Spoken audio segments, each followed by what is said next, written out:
Hey, good afternoon, YouTube influencers. What's happening? It is JP. We are back with another video. Please like, share, comment, subscribe.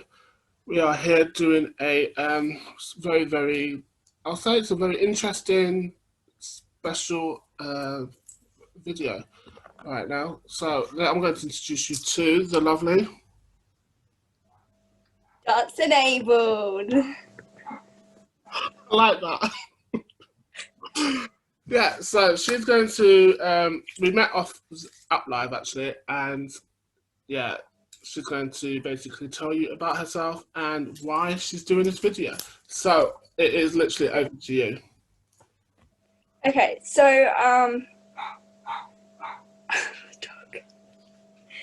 It's fine. Don't worry about it. okay, so when I was 16 years old, my life changed forever. But the thing is that some people, since I was a young child, knew it was going to change but never told me, which is disgusting and wrong. So we had no idea that this was going to happen to me, but doctors knew. It's still hard to deal with. And I've seen so many different doctors and nurses and hospitals, and yeah, it gets a bit much. I'm actually due to go back to hospital on the 10th of December to find out some more things about me. And I have no idea what to say, because after what I recently went through at my hospital and how they treated me, it's very hard for me to trust any medical professional at the moment. So I'm obviously a bit worried about that. But yeah, I originally started a journey on social media. You didn't go into what the thing was. You just said your life changed when you were 16. You didn't say exactly how. Oh shit. Yeah, because I'm looking at you and I'm thinking, your life changed how exactly? I don't understand what you're talking about. I forget that you know, but they don't. That's what I'm thinking, because I'm watching you as an audience, as like an outsider. Oh god. So that's Yeah. why I'm saying it's over to you, and you're just like jumping from one thing. It's like, and then you're going on to something else, and I'm like, That's me though. I literally jump from one thing to another. I'm like a kangaroo, okay? yeah, no, that's true. That is true. I can't deny that. Yeah, Thank you. just keep going. Just keep going. It's fine. Yeah. So should we go back to the 16 thing? Yeah, because or do you want to redo? Okay. You want to redo it? So Or? when I was 16 years old, I went from being able to walk with splints, I call it more of a stumble than a walk, um, to now being wheelchair bound. Yeah, massive change. Um, and the thing that was the scariest about it is that it all happened overnight. It's It weird. literally overnight. Things when people say things don't happen overnight, it literally does happen overnight. It literally does. Yeah, I am. Yeah. So whenever I tell people this, they're like, "Are you sure?" I'm like, "Yeah, I know my story." Exactly. You know your body. You know what happened because you was there. Yeah. So I literally went to a carol concert and that day, and I was singing, I was signing, I was doing piano, I was leading basically the whole carol concert. And then I got like a sharp pain in my back. And then straight after the carol concert, I collapsed to the ground, pretty much, and had to be carried upstairs. And that was the last time that I ever walked normal. And then, yeah, it pretty much changed overnight, because I woke up with no feeling in my legs or in my back. I could slightly walk, but it was like a old granny walk, like with a Zimmer frame kind of walk, which is awful, especially being so young. Yeah, it is. And the first thing the doctor said, oh, maybe you just need higher splints. I was looking at the doctor like, how is having more splints going to help me to walk better when I can barely move? So, of course, I had to take the doctor's advice. I was right, of course. And yeah, it did absolutely nothing. Absolutely nothing. And I just got worse and worse and worse.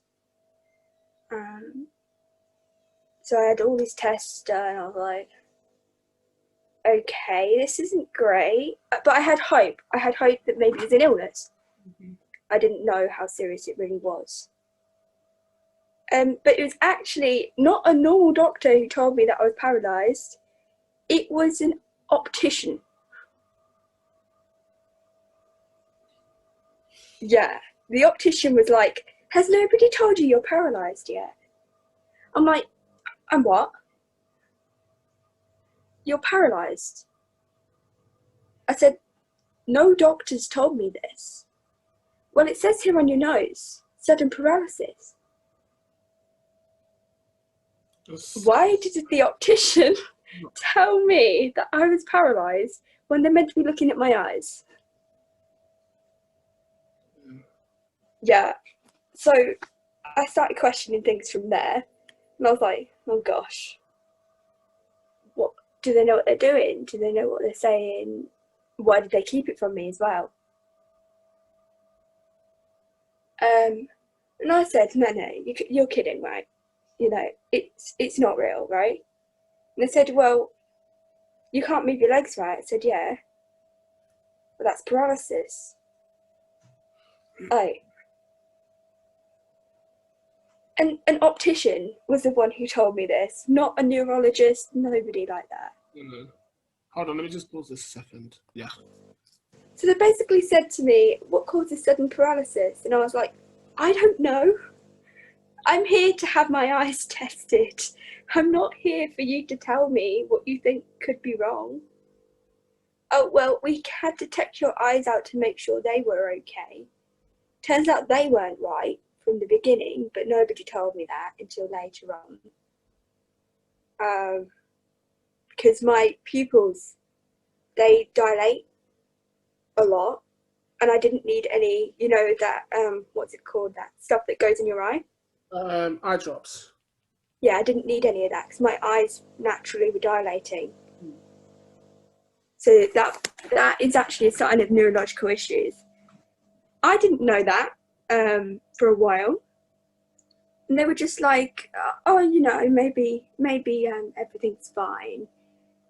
But I found out from my other opticians that it's been going on for ages, that they were worried about neurological issues affecting my eyes. I'm like, what? Oh, they never told you this in the first place to begin with? No, they never told me anything. It's just shocking, really. Hospitals haven't told you anything. The opticians hasn't. Your own opticians hasn't told you anything. Okay. Who else hasn't been telling you anything? Now you're just wondering who else is lying to me, right? Yeah. So I'm questioning everything. And everyone. Pretty much.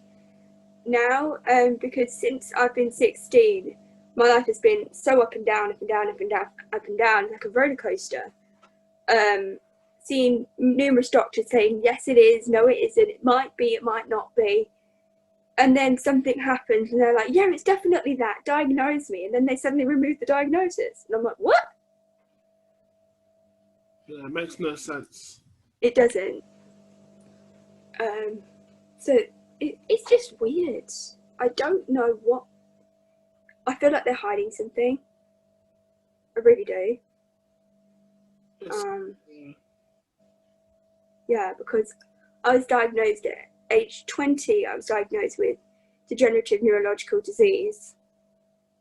And I remember the person who diagnosed me, and I remember where I was diagnosed, and I remember the exact conversation. And I wrote down on my iPad, are you sure it's this, for definite? they said yes. They looked me straight in the eye and said yes. And they even said that I was epileptic as well.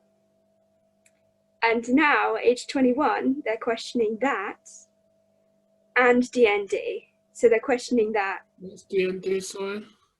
So that's degenerative neurological disease. Okay. So they're now like questioning basically that I was ever diagnosed.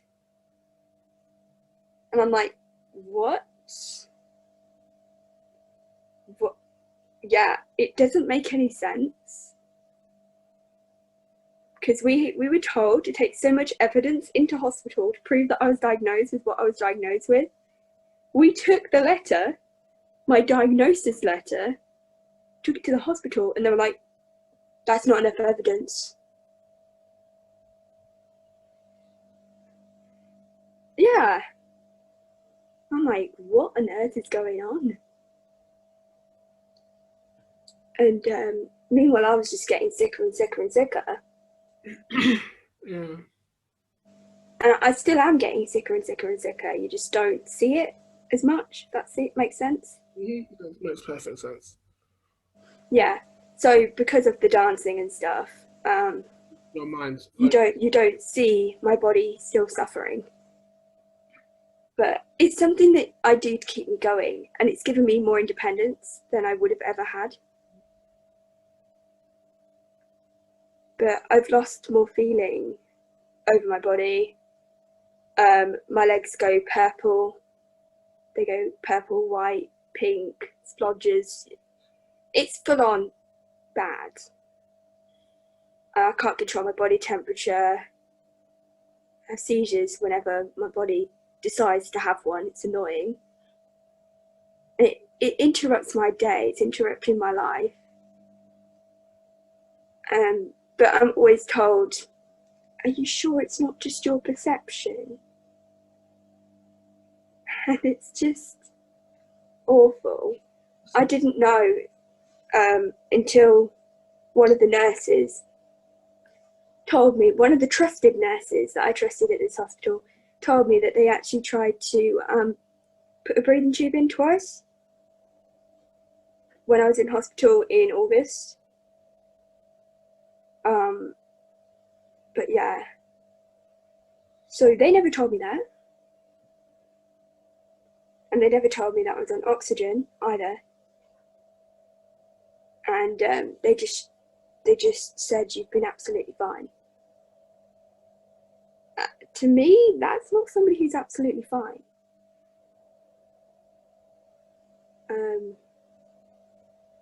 Yeah, I don't get doctors anymore. I just feel like every doctor is trying to cover their backs. Was it a mistake that happened when I was younger? Is there something in my medical notes that is showing what is really going on and that it's a doctor's fault? I have no clue. I've only literally just had permission to be able to contact them to request for my notes. Yeah, they wouldn't allow me to see my own medical records. Well, you are allowed to see your medical records. You have that authority to ask to, yeah. And they're not allowed to. They're not allowed to deny it to you. You are, like, anyone is allowed to see the medical record.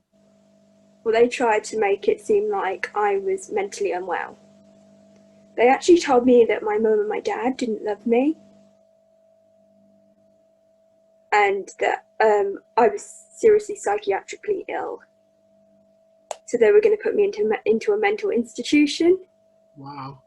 This was all because I was saying there's something wrong with me. I know there is, and you're hiding something from me.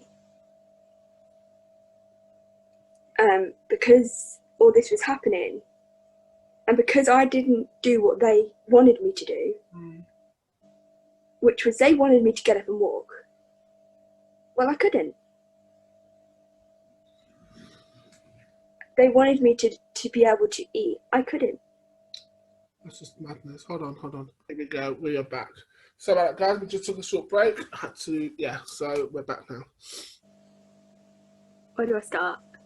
Where you left off from where? Oh, come on, girl. Get it together. Right, come on now. This is your story. You should know where you've just left off. Like I said, my life is a bit like a ping pong ball, so it's like here, there, and everywhere. Oh gosh. Yeah, hospital. Yeah. Right, talk about the bit where you're going to hospital. Oh right, where I'm going Well, soon. yeah, the one that you went to just now, because you did go to one just not that long ago, isn't it? And then you're going back to another one. Well, in August, the one I went to in August. Yeah, so finish off what you were saying with that one. Oh, okay, right, yeah. Okay, so at this particular hospital, I went through particular hell. I'd say it with a smile on my face because I'm a very positive being. Yeah, I went through hell. Yay, go me. No, it is literally like we're denying you of your medical rights. We're denying you of everything. They wanted to section me. They wanted to put me away. They wanted me to be taken away from my own family. They wanted to force me into treatment options that I knew weren't going to work. Does that make sense? Yeah, it makes sense. You know your body. That's the thing. Yeah. They were Everybody. like, if you do physio to the extreme, you'll be fine. Yeah. You know. I actually ended up getting injured from it.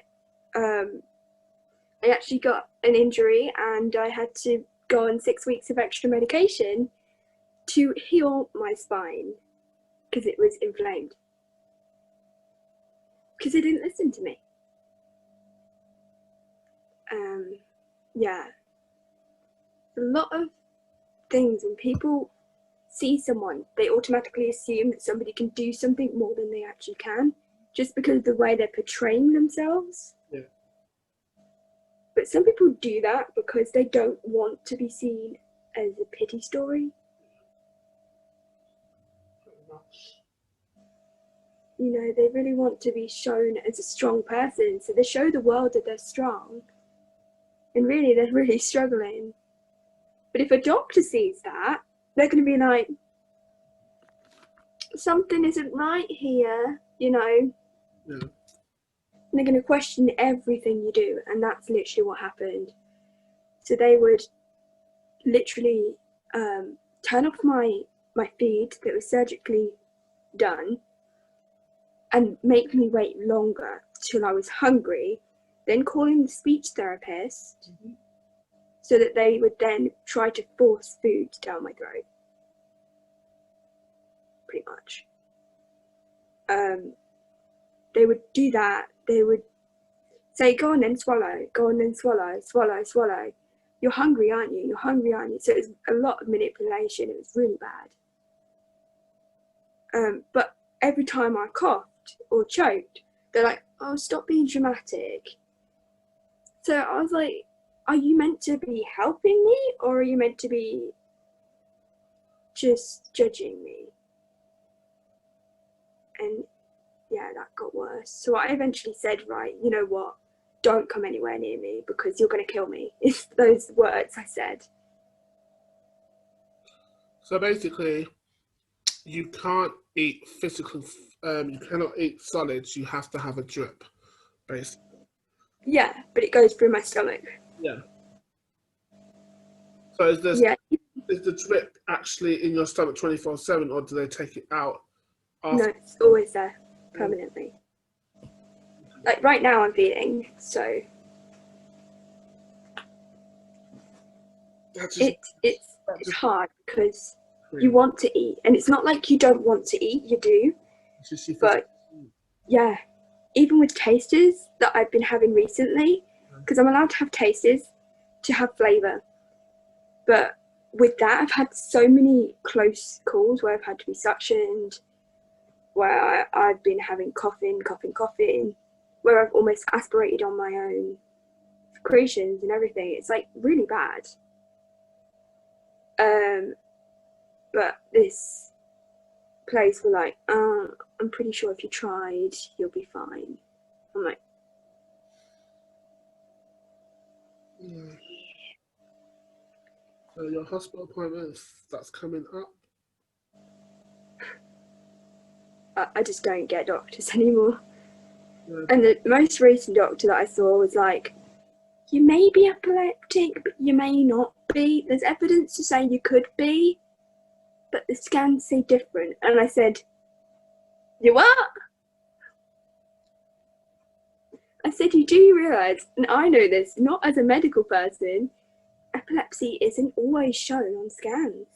No, it's not. And they said, so they literally then shoved in my face all of the scans I'd have over the years, except this particular scan that picked something up. That was deliberately misplaced. Do you know what I mean? Yeah, don't they always get misplaced somewhere? Yeah. They said, oh, there's nothing else here. And I said, I'm pretty sure I had at least 2 MRIs and a CT. They never showed me them. They only showed me one. Yeah. And I know that with both of them, I was extremely poorly. Because I had to have a doctor escort me. I had to have rescue meds on hand. And the only thing I remember was a person looking me in the eye with a torch. After they're like, "She okay now?" Those are the words I heard. And then just like doctors panicking around me, and I was like, what happened? They told me what had happened when I got back to them. When I got back to the ward. Mm. And I was like, am I having another one? No. It's too risky. I'm like, okay, yeah, that makes sense. So are you going to sedate me next time so it's safer? Oh no, we couldn't do that because that could be risky too. And I'm like, what? Apparently, So, it can be risky. oh, Apparently, it can be because they said to my friend's son that because he has epilepsy as well, so they can't operate on him in case because he needs an operation on his shoulder and stuff, and they said that they can't operate on him in case he has an effect whilst they're operating on him, and they can't put him to sleep in case he has one. So it is definitely risky. I know it's risky, but if they suspect that you may have a brain tumour. Yeah, but even still, they cannot do it because if they put if they put you asleep, yeah, and then you're in a machine having a test done on your brain, you can have it at any minute, at any second. It can just come on just like that. So if you have a fit in the machine, they have to try and stop the machine, try and rush to get you out. Do you know what I'm saying? So either way, it is dangerous. That's what. I know that they said I had fits in the machine when I was awake. But when you're asleep, it can be deadly. It really can. Yeah. That's why they say they can't. They just don't want to risk it, which I understand. But the radiographer was literally yelling at them, saying, "Get this girl back down here now, even if it's for 5 seconds." We spotted something. But they just didn't want to take the risk, which I understand that. I do understand. They couldn't take the risk because once you're asleep and you're in that machine, they cannot control because they're not allowed to stay with you whilst you're in a machine. They were. I had a special circumstance. Yeah, most of the time, I was allowed to. Yeah, most of the time they don't. So, especially if they're doing the brain stuff, they don't normally do that. That's what they did with me when I bled out and collapsed and stopped breathing for 3 hours. Had to go onto the machine. They said they couldn't stay with me just in case. But so then, if you had a fit, it's going to be difficult for them to shut the machine down, rush to you to get you out. Do you know what I'm saying? So it's just like they're like, okay, we need to do this, but at the same time, it's way too risky because if we do it and she does have a fit when she's asleep, how are we going to get her in time? You know, so then, yeah, it's just, even though the hospitals are whack, anything else, Oh yeah, the hospital are definite whack, man. I do understand where they're coming from with the seizures and stuff as well, because they don't want to prevent anything else. But at the same time, they need to find in my opinion, they need to find alternatives Yeah. to do things safely. Yeah, Yeah. to make sure that you don't go into seizures, and if you do, then there's a way to stop everything, all the machines and stuff, without without killing you. You know, Yeah. So that would not be good. yeah, they really need to look into something that's going to be more effective, more safely, and something that's actually going to work as well. That's what they need to start doing. But Yeah. I can understand why the hospital is so what's the word? They're all their hands are tied because of the governments and stuff and the funding and whatnot. I get all that, and I get why they do cover up things, but at the same time, everybody has the rights to know what's what. Everyone has the rights to see the medical records. Everybody has the rights to there's certain things, and I know doctors and nurses are being restricted to say what's going on because if you say this, you could lose your job. If you say that, you could get sued. You're representing the hospital, so if you say this or say that, that person could sue the hospital, and then we all could be out of a job and all the rest of it. So I get all that, but at the same time, are you? What's more important, your job or a life? Hmm. That's the way I look at it, you know. So And we didn't know what they suspected until we got the discharge note, because somebody, one of the students, sneaked in the information that we should have been told, mm, saying that they found that there was a possible bit of skull that was pressing on my brain. And yeah, but apparently, according to the hospital, everything was fine. So yeah, it's weird. They were told to shush in a meeting. I'm like, you're hiding something. This has got to stop. Like, be honest with the patient. yeah, at least be honest with them and tell them what's what. I know you're restricted from saying certain things, but for me, if I was a nurse, would I risk my job over being over someone over a life? Yes, because a life is more important than my job. That's as simple as that. Yeah. The things I witnessed in there were so bad. Like, there's so many doctors and nurses that refuse to wear PPE. Yeah. I was astounded. I really was astounded. Um, I I remember when I went into hospital, I had full sort of confidence. You know, maybe they'll help me, because last time they diagnosed me with something, and they were giving me this sort of plan, right?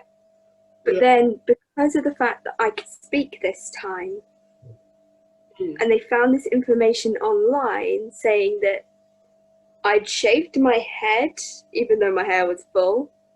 I'd shaved my head. I had cancer, and what was it? I also was really seriously mentally ill.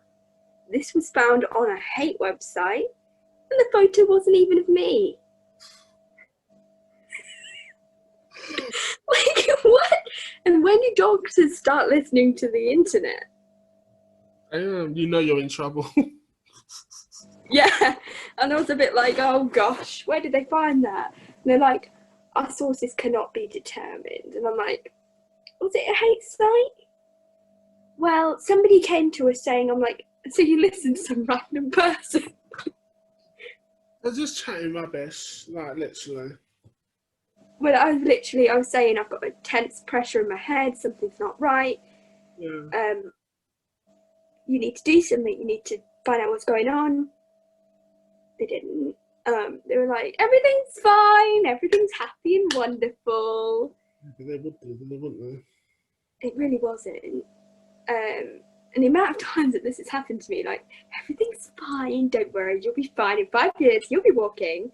5 years later, I'm still paralysed. You know, they? yeah. it does annoy me when there are so many people out there that if it's something that's obvious to spot, it gets noticed like that. Yeah. But if it's something that's complicated, you either get a doctor who's not going to give up, or you get a doctor who's like, could be this, could be that, could be this, could be that, ping-ponging you for years by the time something's happened. And then they're like, well, I suspected that then, but I didn't think to say it in case I was wrong. Yeah. And it turns out that they should have said it. Yeah. It's ridiculous, like, so many things like that. It's like when like a relative of yours die or something, and they tell you to sit down. I've got something to tell you.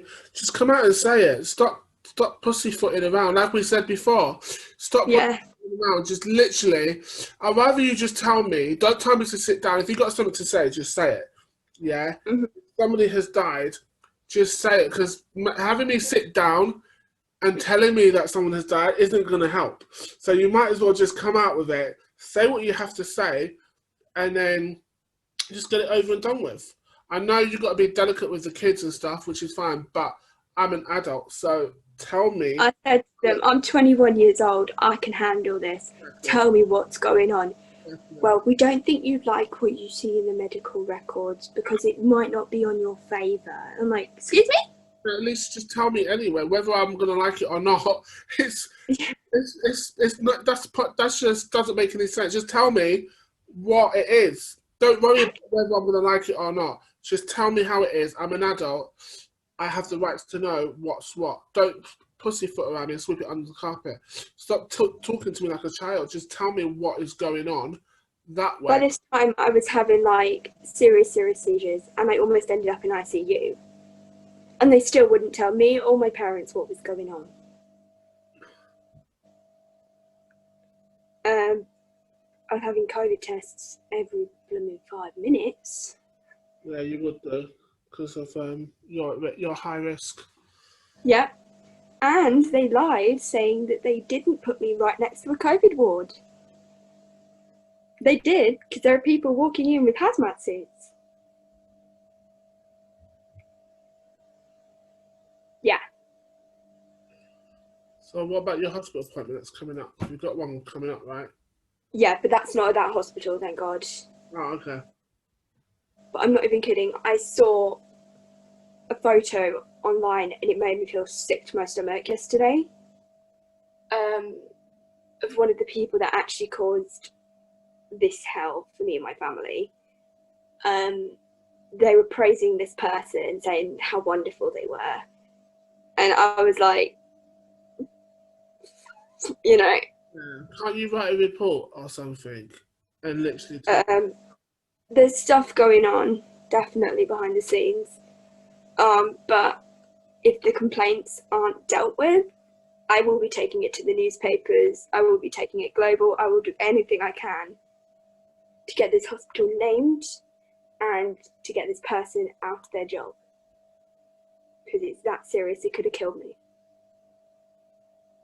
Pretty much. Yeah. And it's so bad that things have turned to that because they don't listen to the patients anymore. Why don't they ever listen to patients? Come on, let's be real. Well, true, but it's got worse, definitely. Yeah, it's got worse. Yeah, since the COVID situation. It has gotten a lot worse. Bedside manner is appalling. Like, you either get a good doctor or you get a terrible doctor who's like, sorry, I've got to move on to my next patient now. I don't have time to talk to you. I literally had doctors like that all the time, doing this, leaning up against the radiator. I'm like... Yeah, it's like they don't want to be there. Yeah, I'm like, are you going to tell me what's going on or what? I was stuck there for 6.5 weeks. And they were like, well, we've got other patients to see. I said, well, go and see them then. Yeah, and I'm so what? There's not enough doctors to go around to see other patients. But yeah, when I was being discharged, I had 5 doctors and nurses come and see me all at once, be like, this is a bad idea, terrible bad idea, you naughty girl. And I was like... So that's what I'm saying. They say they have more patients to see, but yet they come all at once to see you. That doesn't make any sense because if you have a lot of other patients, then you wouldn't need 5 doctors and nurses to come and see one patient. Well, unless it was an emergency, but I had a lot of emergencies, Yeah, which I often woke up to, surrounded by nurses and on machines. I was like, what the heck's happened? Everything's fine. That's all they'd say. And I'm like, be honest with me. that's all you want is just honesty. Yeah, like, I wasn't in the mood for them to be like, everything's great, wonderful, don't worry. Yeah, I wasn't in the mood for that. Yeah, I get that.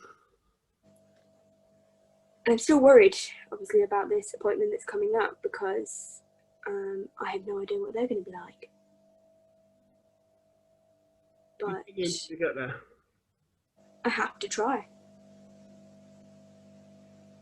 And if I eventually have to go private, I will.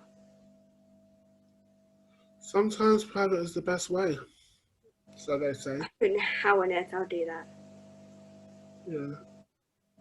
But yeah, I'm going to have to try and have some trust. It's very difficult considering the trust levels of me and the doctors. It's always been like battle, battle, battle, battle, battle. And now I'm on to the I'm going to sue you match. And I literally have looked at everything on how I can sue them, every malpractice, everything like that. I showed them everything that they did wrong in the hospital.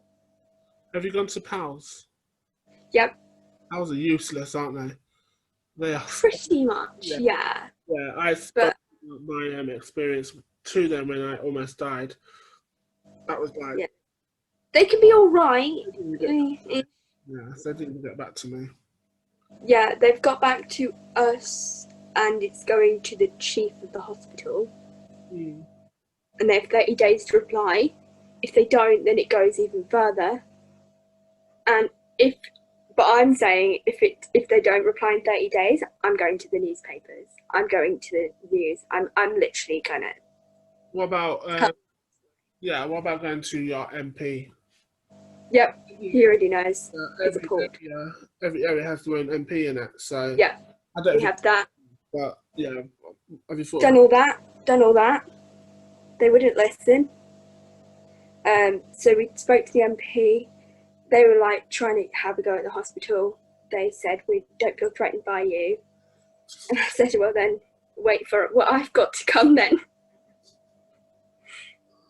It's like, you don't mess around with somebody's health. It's not fun, not nice. And it could be dangerous. You can't be like 1 minute, everything's fine, and then the next minute this person almost is in the ICU. Mm-hmm. What? And the fact they tried to diagnose me from some random person on the internet. I mean, I was literally like, do I look bald to you? Wow.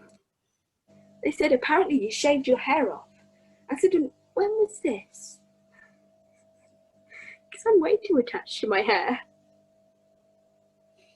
And they said, this must be a wig. I said, how dare you call my hair a wig? It is not a wig. I even pulled it and it was like, look, it's attached to my scalp. Yeah. So but it's so scary because I have all these medical equipment and all these medical things are just spiraling down and down and down. And all these doctors are like, it is, it isn't, I don't know, let's do a little bit of hokey pokey in and out, you know. They're just like, let's mess this woman's brain up and make her think she's crazy. And I was like, you aren't going to make me think I'm crazy because I know I'm not. Yeah, it didn't work though, did it? No, it didn't work because it backfired on them. I got assessed by a psychologist, psychiatric person, and by somebody who wanted to section me because I was saying something wrong with my body. Yeah. I proved them wrong, and I was like, I'm very, very clever. I am not mentally ill in any way, shape, or form. If you want me to name loads of mental illnesses, I can if you want. Here's what they mean. And they were like, That shut them up, didn't it? and they were like, you're actually clever. I was like, yeah. Wow. So funny. Yeah. I'm still waiting to see what the reply is from the complaints. Time will reveal all very, very soon. Time will reveal all. Yeah, like I say. Right. I'm gonna, yeah, okay. So we're gonna stop it here, but then we're gonna come back and do your journey. Yeah? Right. Your journey. So everyone, please stay tuned. Yeah, we've got another video coming very soon. Please like, share, comment, subscribe, and all that helps. And yeah, let's just get, well, you're going to see the positive side after this very, very short break. So we'll be back with another video. Just give us 2 minutes and we'll sort that out. We are out.